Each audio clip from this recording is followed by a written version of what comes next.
임마누엘, 하나님이 함께 하십니다. 두려움 속에 주어지는 약속이 있어요. 오늘 이사야를 다 읽어보진 않았지만은 이사야 7장의 배경은 유다왕 아하스의 이야기입니다. 유다왕 아하스는 지금 두려움에 잡혀 있습니다. 왜 두려움에 잡혀 있냐면 북이스라엘과 유다왕은 남유다의 왕입니다.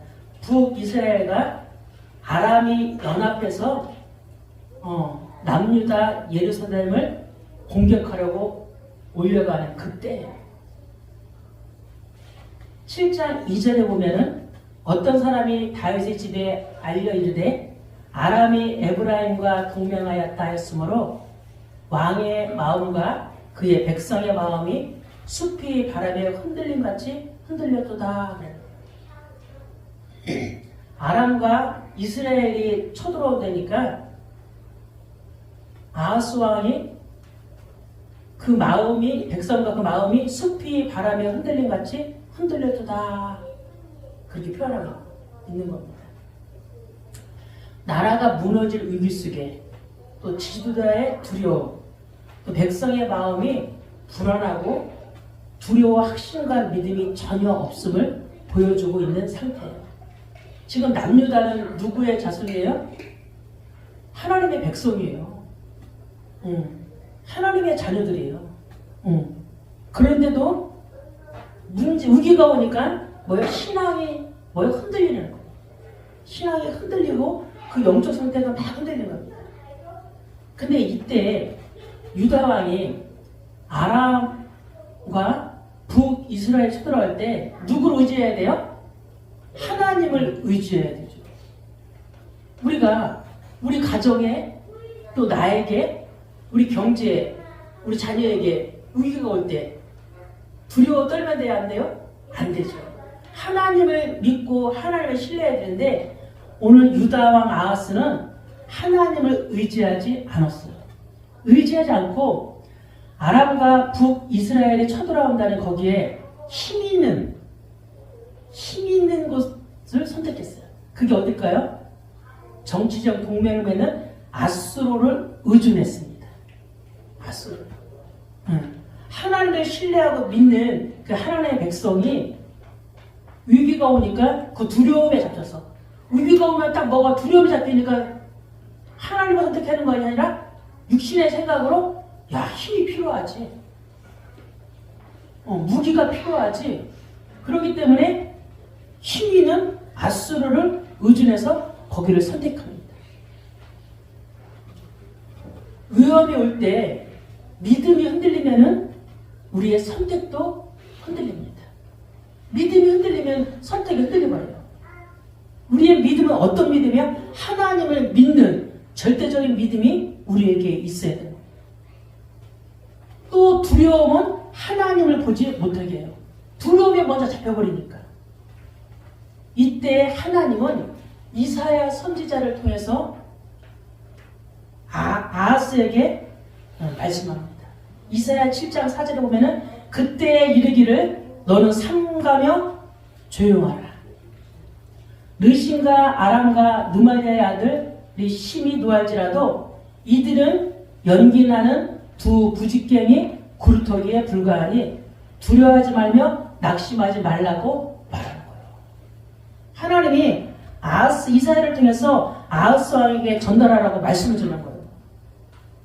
너는 조용히 하라. 그리고 그들은 아무리 너희들을 위협하고 너희들을 죽이려 해도 그들은 뭐냐? 연기나는 두 부직갱이만도 못하다는 거예요. 누가 일하신다는 거예요? 내가 일하겠다는 거예요. 그러니까 조용하고 두려워하지 말라는 거예요. 그러면서 뭐라? 내가 너희와 함께 하신다는 거예요. 하나님 함께 하면은 끝나는 거 아니에요. 우리의 두려움 속에 우리의 힘듦 앞에 하나님 함께 하시면은 끝나는 거예요. 그 믿음이 우리에게 있어야 돼요. 하나님은 지금 말하는 거예요. 너 위기의 문제를 해결하는 말씀이 아니고 우리는 자꾸 문제의 위기를 해결하려고 조급해합니다. 그런데 하나님은 여기에 이스라엘이 수천 년 동안 약속한 메시아 언약을 말씀하세요. 말도 안 되게. 오늘 본문에 이사야 7장 14절에 그 언약의 말씀을 선포합니다. 이 문제를 해결해 주면 되는데 왜 하나님이 이 말씀을 주실까? 이사야를 통해서 그러므로 주께서 친히 징조를 너희에게 주실 것이라. 보라, 처녀가 잉태하여 아들을 낳을 것이요 그의 이름을 임마누엘이라 하리라. 아하스의 시대는 두려움의 시대였습니다. 주변 나라가 계속 공격해오는 거예요. 육신적으로는 힘이 없었지만은 그들의 영적인 것에는 어떤 힘이 있어요? 압도적인 하나님의 자녀라는 하나님이 그들에게 힘이 돼 있는데 그들은 그 하나님을 신뢰하지 않습니다. 지금 우리가 사는 이 시대도 보면은 힘들다 그러잖아요. 국가적으로도, 그죠? 정치적으로도, 경제적으로도, 또 후대를 봐도 희망이 없어. 후대를 봐도 너무너무 불안해. 또 가정은 많은 가정이 흔들리고 있고, 그죠? 더 많은 사람들이 건강은 약해지고 질병 싸움인데 3명 중에 4명 중에 1명이 암이래니, 그죠? 그리고 많은 사람들이 또 부유한데 또 정신적으로는 다 고통당하고 살아가고 있어요. 또 교회는 작죠. 우리 교회 보면 힘이 없잖아요. 교회가 크고 그러면은 우리 자신도 힘이 있고 찬양도 그냥 크게 하는데 교회가 작으면은 우리도 모르게 의기소침해요. 어디 가서 말하면 어디 교회예요? 그러면 작은 교회. 작은 교회. 뭐라고 말을 못해. 또 큰 교회 다니면 우리 교회요? 1000여 명, 3000명 다 있는. 그럼 나는 뭐냐는 거예요. 교회는 작지만 우리 안에 믿음은 커야 돼요. 하나님이 앞으로 행하시기에 그걸 기대하면서 우리의 시선을 어디게? 주님께. 근데 지금 아하스의 시대나 지금 우리의 시대나 똑같아. 하나님의 자녀. 이때 하나님은 이사야를 통해 주신 동일한 말씀. 흔들리지 말아라. 그리고 조용히 불신앙하지 말아라. 그리고 두려워하지 말아라. 임마누엘 하나님이 너와 함께한다. 내가 너에게 그 약속을 줄 거야. 다윗 가문에게 그 약속을 주는 거예요. 앞으로 오실 그 메시아. 지금 너희들의 이 문제가 중요한 게 아니야. 지금 나라를 이기고 나라를 정복하고 그게 중요한 게 아니라 너의 가문 대대로 약속한 그 언약이 오실 그 메시아 언약이 그게 중요한 거예요. 하나님은 언제나 우리가 위기 속에 또 방황할 때 우리가 끝인 것 같을 때 하나님 우리에게 말씀을 주세요. 우리는 언제나 끝이 아니에요. 우리는 새 일을 행하시는 그 하나님을 보는 겁니다. 볼지어다 내가 세상 끝날까지 너희와 항상 함께 있으리라 하신다. 하나님 함께 한다면 끝나는 거예요. 가정의 위기 속에서, 경제의 위기 속에서, 건강의 위기 속에서, 인간의 위기 속에서 하나님을 붙잡으면요 모든 두려움이 떠나가야 돼요. 여러분, 살아있는 하나님의 말씀을 우리의 삶에 적용하는 축복의 사람이 되길 바랍니다.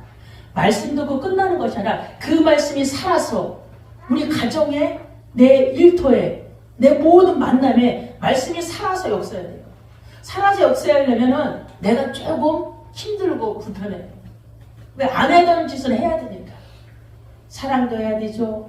용서도 해야 되죠. 배려도 해야 되죠. 이해도 해야 되죠. 긍휼히 여겨야 되죠. 예수님의 마음을 닮아가려면 얼마나 우리가 힘들어요. 그런데 근본적으로 그 안에 들어가면 거기에 나에게 참 평안이 있는 거예요. 하나님 우리에게 그걸 주려고 하는 거예요. 너의 지금의 문제가 아니다. 그 문제 속에 내가 너와 함께한다. 우리의 모든 문제를 뭘 풀어야 돼요? 내가 너와 함께한다. 한 주간에 하나님의 그 음성이 들려주면서 야, 내가 문제 가운데 있을 때 내가 너와 함께한다. 저는 제가 지치고 한계오고 두려움 있을 때, 답답할 때, 야, 머리가 복잡할 때 내가 질문해요. 하나님 저와 함께 계시죠? 하나님 하나님 저와 함께 계셔 주세요.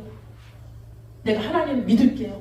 앞서지도 않고 조급하지도 않고 열심히도 하지 않고 묵묵히 주만 바라보면서 내가 가겠사오니 저를 하는 저 마음을 눌러달라고.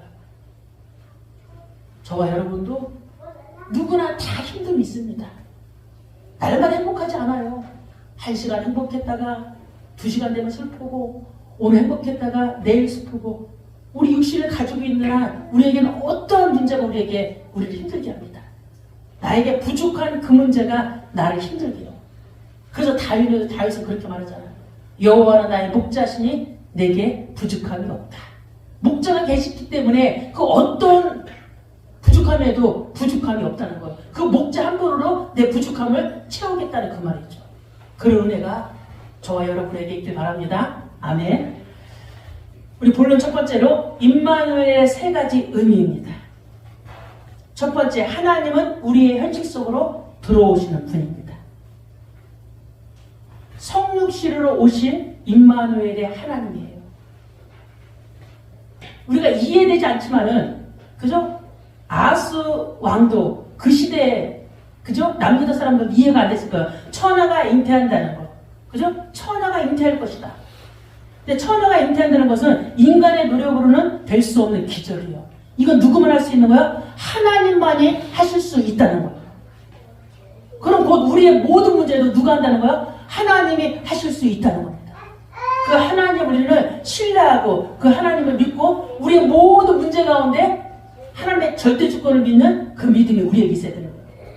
그래서 요한복음 1장 14절에 말씀이 육신이 되어 우리 가운데 거하시네. 그죠? 말씀으로 우리 안에 오신 예수 그리스도예요. 하나님은 예수님은 우리 안에 뭘 오신다고요? 말씀으로. 그래서 성경 66권의 말씀이 살아있는 말씀이라는 거예요. 그래서 살아있는 말씀을 믿으라는 겁니다. 예수님은요 높은 하늘에서만 계시지 않아요. 또 예수님은 추운 마국간, 가난한 곳, 연약한 인간 속으로 들어오시는 분이십니다. 하나님은 먼데 계시지 않아요. 이 하나님은 우리가 몰라서 그랬지. 우리가 하나님을 믿는다고 하면서 우리가 하나님을 신뢰하지 못할 때가 너무 많아. 근데 이 하나님은 내 삶의 현장, 나의 눈물, 나의 고통, 나의 두려움 속으로 들어오시는 하나님이에요. 내가 신뢰하지 않기 때문에 문제인 거죠. 이 하나님은 세밀하게 우리 안에 지금도 와 계세요. 나의 슬픔도 알고, 나의 고통도 알고, 나의 아픔도 알고, 나의 질병도 알고, 나의 연약함도 알고, 나의 교만도 알고, 나의 잘남도 다 아세요. 그 하나님은 기다리고 계시는 겁니다. 그분이 말씀하시잖아요. 내가 결코 너희를 버리지 아니하고 너희를 떠나지 아니하리라 말씀하십니다. 많은 사람들은 그럽니다. 질병 가운데 왔을 때 혹시 큰 질병이 오기고 왔을 때 하나님은 나를 버리셨어. 우리 가정에 경제 오기가 왔을 때 하나님은 나를 버리셨어. 그러는 사람들이 너무 많아요. 하나님은 버린 게 아니라 그 작은 고난을 통해서 우리에게 회복할 수 있는 은혜를 주시는 겁니다. 가정의 회복, 부부의 회복, 자녀의 회복. 하나님은 우리를 절대 버리지 않는다고 약속하시기 때문에 그 은혜를 우리가 받아들이는 거예요. 그 예수 그리스도가 우리를 위해서 어떤 고난을 당하셨어요? 이사야 53장 5절 6절에 보면은 그가 찔림은 우리의 허물 때문이라. 그가 찔렸잖아요. 그가 상함은 우리의 죄악 때문이다. 그가 징계를 받음으로 우리는 평안을 누리고 그가 채찍에 맞음으로 우리를 나음을 받았도다. 우리는 다 양 같아서 그릇 행하여 각기 제 길로 갔거늘 여호와께서는 우리의 모든 죄악을 그에게 담당시키셨다. 이게 십자가의 사랑, 십자가의 은혜요. 우리의 모든 죄악, 나의 고통도, 나의 고난도, 나의 힘듦도 누가 담당하셨다고 그랬어요? 예수 그리스도가. 예수님이 오시기 700년 전에 이사야에게 그죠? 주신 말씀이에요. 그런데 우리는 그렇게 질문할 때가 많잖아요. 하나님 왜 제 상황은 변하지 않습니까? 하지만 하나님은 상황보다 먼저 우리와 함께 하신다는 것을 말씀하세요. 상황이 왜 안 바뀌냐? 하나님은 함께 하시면서도 우리 각자를 바꾸시길 원해. 네가 변해야 된다. 네가 예수님의 마음으로, 예수님의 사랑으로, 예수님의 긍휼로, 예수님의 용서함으로 네가 변해야 돼. 내가 너를 기다리는 거야. 근데 너는 혼자가 아니야. 나와 함께야. 절대 우리는 혼자 아닙니다. 저는 늘 주님께 질문해요. 저 하나님 혼자 아니죠? 그런데 날마다 주님으로 힘을 얻어요. 그 힘든 상황에 나와 함께 하시는 하나님을 만나면 상황은 힘든데 마음은 평안하다는 거예요. 육신으로 아무리 행복해도 마음이 평안하지 않으면 소용없어요. 육신이 아무리 편안하게 살아도 마음이 평안하지 않으면 소용없어요. 그 사람은 이 땅에 살면서 육신으로 행복하게 살다가 죽는 그날에는 천국에 갈 수 없어요. 육신도 행복하지만 우리의 마음도 그리스도 안에서 평안한 삶을 누려야 될 줄 믿습니다. 그래서 임마누엘은 문제 해결보다 먼저 주시는 은혜예요. 먼저 주십니다. 문제보다 먼저 주세요. 우리가 그래서 문제가 왔다. 뭐야? 하나님을 찾고 하나님을 만나야 돼요. 내가 부르짖겠사오니 하나님 저의 기도를 들어주옵소서. 요셉은요 17세의 소년의 나이에 문제가 너무 많았어요. 그 청소년 시절에 문제가 너무 많았어요. 형들의 시기로 힘들었죠. 또 형들의 시기로 노예로 팔려갔죠.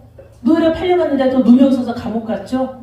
이 문제 가운데 요셉은 무너지고 타락하고 당황해야 하는데 요셉은 문제보다 상황보다 더 큰 하나님의 놀라운 은혜가 그에게 임했다는 거예요. 오늘 우리에게 그런 은혜가 요셉 같은 그런 은혜가 우리에게 임해야 될 줄 믿습니다. 끊임없는 고통과 문제 가운데 여호와께서 나와 함께 하심으로 형통함을 체험했다는 거예요. 함께 하심이 형통하다는 거예요. 돈이 있어 형통한 게 아니라 건강이 있어 형통한 게 아니라 하나님이 나와 함께 하심으로. 요셉이 어떻게 그런 고난을 이겨낼 수 있었겠냐고요. 짜증내고 분내고 내가 어떻게 하나님을 믿고 의지해왔는데 나는 어릴 때부터 하나님 함께 하시면 믿었는데 어떻게 나에게 노예로 감옥으로 가게 할 수 있냐고. 근데 요셉은 그런 말이 성경에 1도 없었어요. 요셉은 그 고난의 길에 하나님이 나와 함께 하심으로 나는 이 고난을 이겨냈습니다. 이 고난이 나에게는 형통하게 했습니다. 이 고백을 요셉은 했어요. 그래서 모든 은혜로 문제를 이겨냈어요. 하나님은 우리에게 말씀합니다. 요한복음 16장 33절에 이것을 너에게 이르는 것은 너희로 내 안에 평화를 누리게 하려 함이라. 세상에서는 너희가 환난을 당하나 담대하라. 내가 세상을 이겨노라. 세상에 사는 가운데는 뭐한대요? 환난이 있는 거예요. 환난을 없애달라고 기도하지 마시고 환난 가운데 내 안에 하나님이 계심을 그 참된 평화를 누리시길 바랍니다. 자꾸 환난 없애주세요. 문제 없어주세요. 그거 하기 전에 말씀하시잖아요. 세상에서는 너희가 환난 당하는 것은 당연하다는 거예요. 그러나 담대하라. 내가 세상을 이겨노라. 아멘. 하나님 말씀하시는 겁니다. 요한일서 3장 8절에 하나님의 아들이 나타나신 것은 마귀의 일을 멸하려 하십니다. 우리를 우는 사자처럼 두려움에 삼키는 그 마귀 사단을 이기게 하려고 하나님의 아들 예수 그리스도가 이 땅에 오신 거예요. 우리의 구원자예요. 두 번째, 하나님은 우리의 두려움을 깨뜨리시는 분이에요. 위기 속에 주어진 임마누엘입니다. 아하스가 두려움에 빠졌을 때 하나님은 너의 두려움을 해결하겠다가 아니라 내가 너와 함께. 우리의 힘으로는 아무것도 해결할 수가 없어요. 우리의 능력으로는 아무것도 해결할 수가 없습니다. 그는 보이지 아니하는 하나님의 형상이시요 모든 피조물보다 먼저 나신 이십니다. 하나님은 우리의 과거를 덮으러 오신 것이 아니라 내 삶을 새롭게 하시려고 오셨습니다. 예레미야 29장 11절 13절에 보면 여호와의 말씀이니라. 너희를 향한 나의 생각은 내가 하나니 평안이요 재앙이 아니니라. 너희에게 미래와 희망을 주는 것이니라. 너희가 내게 부르짖으며 내게 와서 기도하며 내가 너희의 기도를 들을 것이요 너희가 온 마음으로 나를 구하며 나를 찾을 것이요 나를 만나리라 말씀하셨어요. 하나님은 우리의 과거의 모든 죄를 십자가의 보혈의 피로 다 씻겨주셨어요. 그러시면서 우리는 어떻게 살아? 다시 새로운 삶을 살라고 하나님 우리에게 지금도 말씀하고 계시는 거예요. 너희의 생각, 너희가 생각하는 모든 것들은 재앙이 아니라는 거죠. 평안이라는 거예요. 평안을 주려고 주님은 오신 거예요. 내가 평안을 너에게 끼치노라 말씀하셨어요. 결론입니다. 임마누엘을 붙드는 사람의 삶입니다. 첫 번째, 두려움이 아닌 믿음을 선택합니다. 하나님은 두려움의 시대에 가장 먼저 징조, 즉 임마누엘을 주셨어요. 앞으로 임마누엘이 오셔야만 모든 두려움에서 벗어날 수 있다는 겁니다. 그래서 두려움의 답은 임마누엘 예수 그리스도라는 겁니다. 그래서 요한복음 14장 27절에 평안을 너희에게 끼치노니 곧 나의 평안을 너희에게 주노라. 내가 너희에게 주는 것은 세상이 주는 것과 같이 아니하니라. 너희는 마음에 근심하지도 말고 두려워하지도 말라는 거예요. 내가 주는 것은 세상에 주는 그 편안함 아니야. 세상에 주는 그 부 아니야. 세상에 주는 그 달콤한 그 솜사탕 아니야. 내가 주는 것은 너희는 마음에 근심하지 말고 두려워하지 말라는 거야. 왜? 뭐가 있기 때문에? 우리 안에 평안이 있기 때문에. 두 번째, 환경이 아니라 약속을 붙잡아야 된다는 겁니다.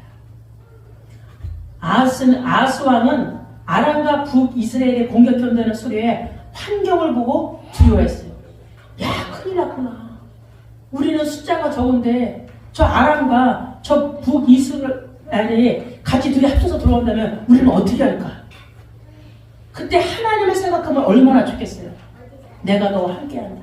그런데 아하스 왕은 그렇게 생각을 못하고 그저 두려움에 떨어서 그저 아수르 쪽으로 귀를 기울였어요.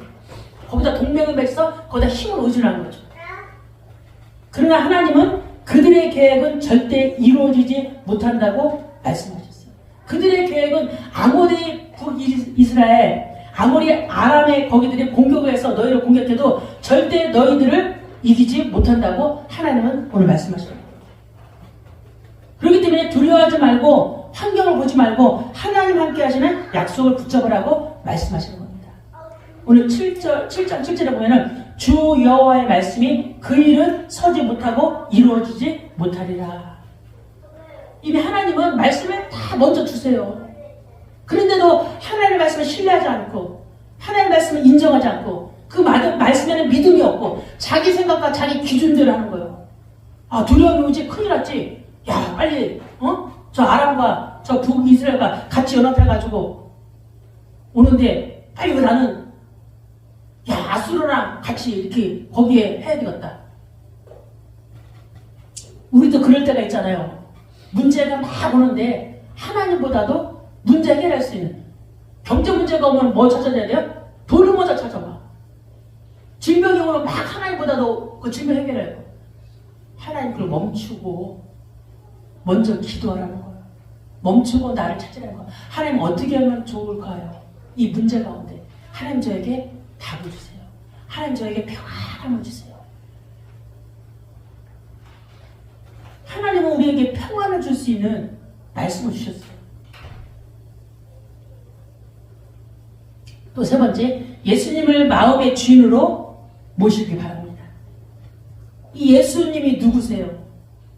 나를 구원하러 오신 그 예수 그리스도를 예배하며 찬양하며 예수 그리스도 한 분으로 나는 충분한 상태를 계속 유지하는 것이 임마누엘입니다.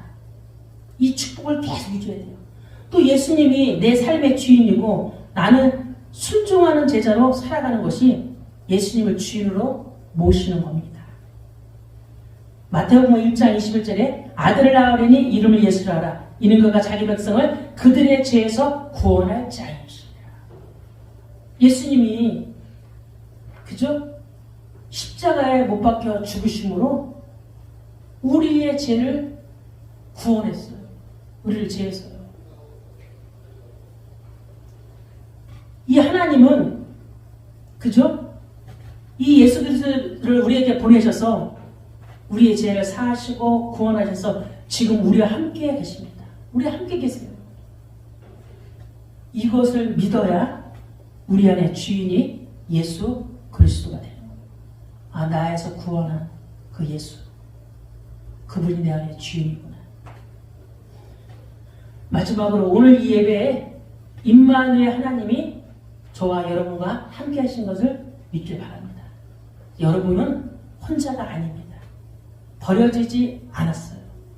두려움을 이길 믿음이 이미 주어졌어요. 임마누엘, 내가 너와 함께한다. 그래서 여러분의 가정과 여러분의 교회와 또 우리의 사명을 새롭게 하실 그 하나님을 날마다 신뢰하며 그 하나님을 믿으며 오직 우리의 시선을 하나님께 두는 거룩한 하나님의 자녀가 되길 바랍니다.